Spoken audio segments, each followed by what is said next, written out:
దేవునికి స్తోత్రం. యథార్థంగా ప్రవర్తించు వారికి ఆయన ఏ మేలు చేయక మానడంట. యథార్థవంతులకు చీకటిలో కూడా వెలుగు పుడుతుందంట. ఇక రెఫరెన్స్ చాలా ఉంది, ఇక చెప్తే సమయం సరిపోదు.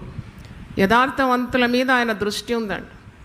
యథార్థవంతుల త్రోవ రాజమార్గం అంట, రాయల్ రోడ్. ఎవరికి భయపడకుండా వెనుదిరుగని సింహం గురించి బైబిల్లో.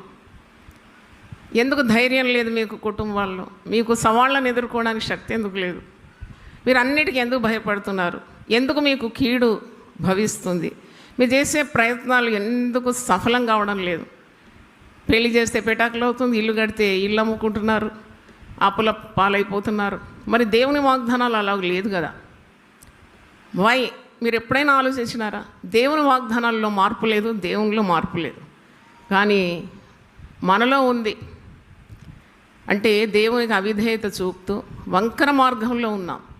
భక్తిహీనుల మార్గము వంకర మార్గం అంట.